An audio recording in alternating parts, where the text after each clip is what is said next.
అన్నీ వదిలేస్తే సన్యాసం. అంటే మన గోత్రానికి మన సూత్రానికి సంబంధించింది శిఖ, యజ్ఞోపవీతము, మొలతాడు, ఈ 3 తెంచి గురువుగారి దగ్గరకు వస్తే అప్పుడు గురువుగారు సన్యాసి వస్త్రాలు ఇస్తే కాషాయ వస్త్రం తీసుకుంటారు. ఇది మామూలుగా సన్యాసం. కానీ ఇంకొక రకమైన సన్యాసం ఏంటంటే వారికి కమండలం ఉంటుందట, శిఖ ఉంటుందట, యజ్ఞోపవీతం ఉంటుందట, 3 దండాలు కలిపి తాడు కట్టి త్రిదండిగా ఉంటారట. ఆ త్రిదండి వేషంలో వచ్చాట, త్రిదండి సన్యాస వేషంలో వచ్చాట రావణాసురుడు. సీతని మోసం చేసి ఎత్తుకొని వెళ్ళటానికి వచ్చిన వేషమే త్రిదండి సన్యాస వేషం. ఇట్లా ఎప్పుడైతే రావణాసురుడు ఆ పంచవటిలో పర్ణశాలలో ప్రవేశించాడో ఆ ప్రకృతి అంతా కూడా హాహాకారాలు చేసిందట. చెట్ల మీద ఉండేటువంటి పక్షులన్నీ కూడా పెద్దగా అరిచినాయట. ప్రమాదం ప్రమాదం ప్రమాదం ప్రమాదం అని అవి పెద్ద పెట్టిన అరిచినాయట. మనకు కూడా ఇప్పటికి కూడా గమనించండి, పంచభూతాల్లో మనం మానవుడికి తెలియదు కానీ ప్రమాదం అయినప్పుడు కుక్కలు అరవడం, ఏ గల్లీలోనన్నా ఎవరైనా ముసలాయన చనిపోతుంటే ఆ గల్లీలో రోడ్డు మధ్యలో నిలబడి కుక్కలు పెద్దగా అరుస్తాయి. కుక్కలకి యమధర్మరాజు దర్శనం అవుతుందట. అందుకనే ఎక్కడైనా కుక్కలు ఏడుస్తుంటాయి, అరవడం కాదు, ఆకాశం మీద తలకాయ పెట్టి పెద్దగా నోరు తెరిచి ఏడుస్తుంటాయట. అట్లా ఏడుస్తున్నాయంటే అర్థం ఏంటంటే కాలభైరవుడికి ఆ యమధర్మరాజు దర్శనం జరుగుతుందట. అంటే ఎవరినో తీసుకెళ్ళడానికి వచ్చాడు ఈ గల్లీ అని. మనం ఏం చేస్తాం, రాయి పెట్టి కొట్టడమో కట్టెతోనో కొడతాం దాన్ని, మనకు అర్థం కాదు. అట్లాగే పక్షులకు కూడా ఈ సునామీ వచ్చేటప్పుడు కానీ, భూకంపం వచ్చేటప్పుడు కానీ, తుఫాన్ వచ్చేటప్పుడు కానీ పక్షులకు ముందు తెలుస్తుందట. అట్లాగే దుర్మార్గుడైనటువంటి రావణాసురుడు పతివ్రతా శిరోమణి సీతాదేవిని అపహరించే సమయంలో పక్షులకి చూసి వెంటనే ఏం చేశారట, బ్రాహ్మణ వేషంలో సన్యాస వేషంలో వచ్చినటువంటి ఇతన్ని చూసి చాలా పెద్ద పెద్దగా అరిచినాయట. గోదావరి నది కూడా సీతాదేవిని అపహరించడానికి దుర్మార్గుడైన రాక్షసుడు మాయారూపంలో వచ్చాడని ఆ పక్కనే ఉండే గోదావరి నది వేగంగా వెళ్ళడం కాస్త ఆగిపోయి కొంచెం బాధపడుతూ అయ్యో అయ్యో అయ్యో ప్రమాదం జరుగుతోందని ఆ గోదావరి ఆగిపోయిందిట. ముందుకు వెళ్ళే గోదావరి ప్రవాహం కూడా మందంగా ఆగిందిట.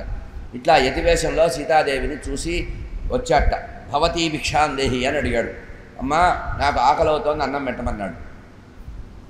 అయితే ఆ వచ్చిన వ్యక్తిని చూసింది సీతాదేవి.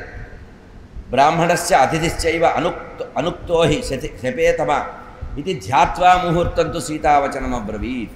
పరమపురుషుడు యతీశ్వర రూపంలో సన్యాసి రూపంలో వచ్చాడు, వీరు మనకు పూజనీయుడని చెప్పి అయ్యో సమయానికి రామచంద్రమూర్తి కూడా లేడు కదా, అతిథిని మనం ఏమీ ఇవ్వకుండా పంపకూడదని ఆ యతీశ్వర రూపంలో సన్యాసి రూపంలో వచ్చిన రావణాసురుని చూసి వెంటనే సీతాదేవి నమస్కరించి అడిగిందట, స్వామి మీరెవరు, తమరెవరు అని అడిగిందట.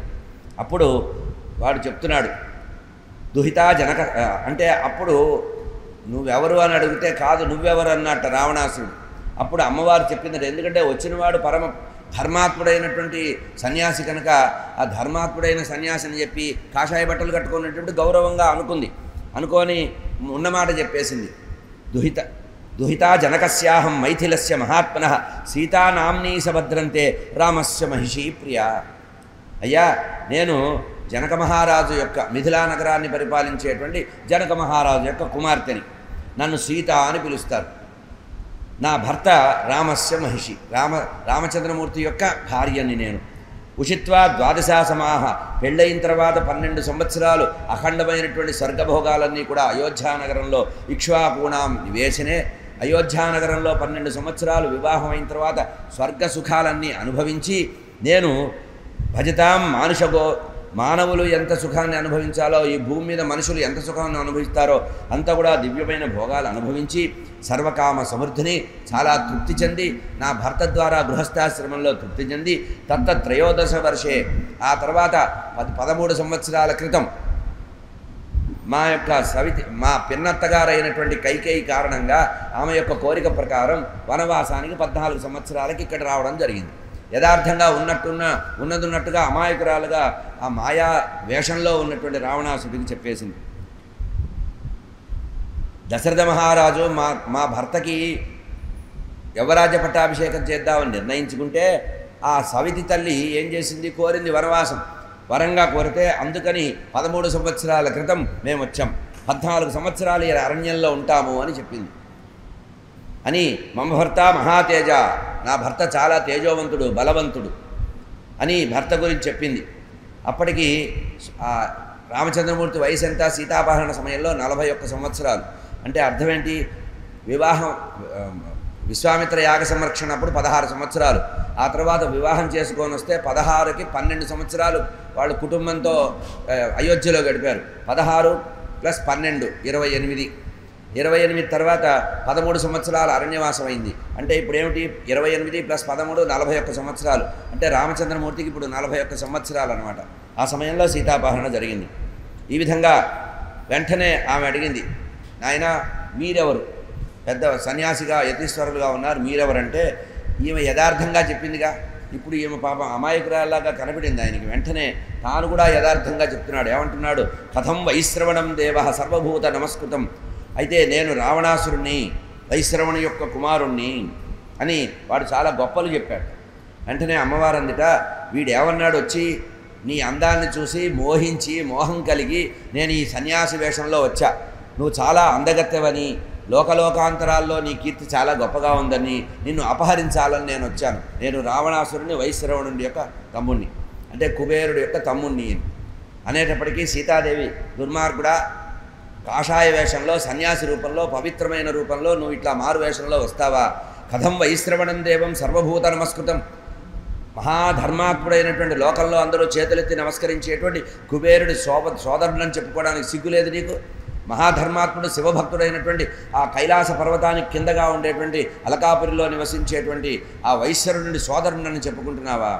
కథం వైశ్రవణం దేవం, మహాధర్మాత్ముడు మహాభక్తుడైనటువంటి కుబేరుడి యొక్క సోదరుడిని ఎట్లా అయ్యావయ్యా నువ్వు? నీకు సోదర సంబంధం ఎట్లా వచ్చింది? ఎందుకంటే అతను మహాధర్మాత్ముడు. కథం వైశ్రవణం దేవం సర్వభూత నమస్కృతం భ్రాతరం న్యపదస్యం. అన్నగారిని మోసం చేసి, అంటే లంకానగరం ఒకప్పుడు వైశ్రవణుడిదే, కుబేరుడిదే లంక, కుబేరుడిదే పుష్పక విమానం. అటువంటి కుబేరుడిని మోసం చేసి వెళ్ళగొట్టి ఆ లంకానగరాన్ని స్వాధీనం చేసుకున్నాడు. బెదిరించి ఆ పుష్పక విమానాన్ని కూడా తీసుకున్నాడు. ఈ పుష్పక విమానము లంక రెండు కూడా కేవలం కుబేరుడిదే. అయితే అప్పుడు కుబేరుడు వెళ్ళి శంకరుడిని ప్రార్థించాడు, అయ్యా నాకు ఇల్లు లేదు, వాహనం లేదు, ఏం లేదంటే ఏం పర్వాలేదులే, నీకు అఖండమైన ఐశ్వర్యం ఇస్తున్నాను, లోకంలో అందరి ఐశ్వర్యానికి నువ్వు కాపలాదారుగా ఉంటావు పో, అంటే రిజర్వ్ బ్యాంక్ గవర్నర్ లాగా అన్ని శక్తులు నీకుంటాయి పో.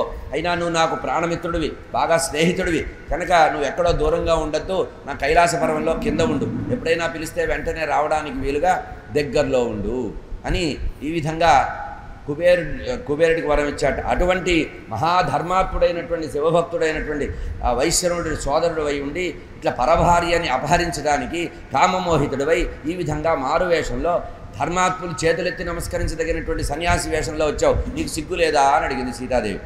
కథం వైశ్రవణం దేవం సర్వభూత నమస్కృతం భ్రాతరం వ్యపదిశ్వత్వం అశుభం కర్తుమిచ్చతి. ఇటువంటి నీచమైన పని చేయడానికి నీకు బుద్ధి ఎట్లా వచ్చింది?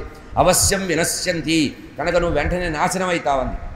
ఈ పాడు పని చేయడానికి వచ్చినందుకు నీకు త్వరలోనే నువ్వు నశిస్తావు. అవశ్యం వినశిష్యంతి, నువ్వు తప్పకుండా నశిస్తావు. రావణం రాక్షసాహ, ఓ రాక్షసాధమా రావణ, యశ్వాంతం కర్కశోరాజా దుర్భక్తి రవిచేంద్రియ. లోకంలో ఇటువంటి చెడ్డ పనులు పనిచేసినటువంటి వాడు, కామమోహితుడైన వాడు, పరస్త్రీలను కోరిన వాడు ఎప్పుడూ లోకంలో బతికి బట్టకట్టడు. నీ వినాశం తొందరలోనే ఉంది. అభిగమ్య సుదుష్టాత్మ రాక్షస కామమోహిత జగ్రాహ రావణ సీతాం బుధాఖే రోహిణీను. ఈ విధంగా మాట్లాడుతుంటే చాలా కథ నడిచింది. సప్తాహంలో మనం అన్ని వివరాలు చెప్పుకోవడానికి కుదరదు, ఇప్పటికే చాలా వెనకబడి ఉన్నాం. ఏం జరిగిందిట? పర్ణశాలలోకి ప్రవేశించిందిట ఆమె రక్షణ కోసం. పర్ణశాల లోపలికి వెళ్ళాట. లోపలికి వెళ్ళి ఆ యజ్ఞ సామగ్రి వస్తువులు అన్నీ చెల్లాచెదరు చేస్తే అమ్మవారు అటు ఇటు పరిగిందిట, పెనుగులాడిందిట. ఇక్కడే మనం ఊహించవచ్చు, యాగశాలలోకి వెళ్ళిందిట. యాగశాలలోకి వెళ్ళి అక్కడ ఆమె మారు రూపంలోకి వచ్చిందని మనం ఊహించవచ్చు. వాల్మీకి మాత్రం ఎక్కడా చెప్పలేదు. అనౌచిత్యంగా శూన్యస్థానమైనటువంటి అనౌచిత్యంగా నువ్వు ఇక్కడికి వచ్చావు, నీకు వెంటనే నువ్వు నశిస్తావు, త్వరలోనే నువ్వు నశిస్తావు అని ఇక్కడే వాల్మీకి మహర్షి ఒక మాట చెప్తున్నారు, రహస్యం. నిజంగా సీతాదేవి తలుచుకుంటే వాడు భస్మం అయిపోతాట. కానీ ఈ కార్యం దేవతల యొక్క కోరిక ప్రకారం రామచంద్రమూర్తే చేయాలి. రావణ సంహారం రామచంద్రమూర్తి చేతిలోనే జరగాలని ఆమె ఏమనకుండా ఉందిట. వెంటనే వాడు ఏం చేశాట?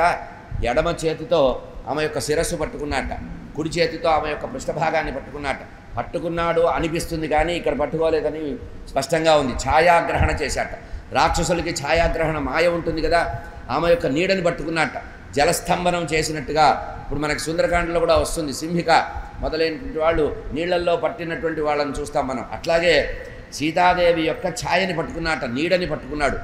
మనవాళ్ళు కూడా కొంతమంది ఈ చేతబడి చేసేవాళ్ళు, తర్వాత ఘోరమైనటువంటి మంత్రాలు చదివేవాళ్ళు మనిషిని స్తంభింపజేస్తారు, మనిషి నీడని పట్టుకుంటారు చూసారా. ఇప్పుడు మనం చాలా కథలు వింటూ ఉంటాం కదా, ఎవరి మీనైనా దుష్ట ప్రయోగం చేయాలంటే వాళ్ళ జుట్టు కత్తిరించి వాళ్ళ వెంట్రుకలు తీసుకురమ్మంటాడు. ఒక పిండితో బొమ్మ తయారు చేసి ఆ వెంట్రుకలు దానికి అంటించి దానికి ప్రాణప్రతిష్ఠ చేసి దీనికి మొలలు గుచ్చుకుంటే ఆ వ్యక్తికి మొలలు గుచ్చుకున్నట్టుగా మనం కథలు వింటామే. అట్లాగే రావణాసురుడు ఛాయాగ్రహణం చేశాట. ఆమెను ముట్టుకుంటే వాడు మసైపోతాడు. ఎందుకంటే వాడికి ఒక శాపం ఉంది, ఒక అప్సరస శపించింది, ఎవరినైనా బలవంతంగాను బలాత్కారంగా ముట్టుకుంటే నువ్వు మాడిపోతావు, కాలిపోతావు బొమ్మని. అందుకని ఆమె యొక్క ఛాయని పట్టుకున్నాడు, ఛాయాగ్రహణం చేశాట.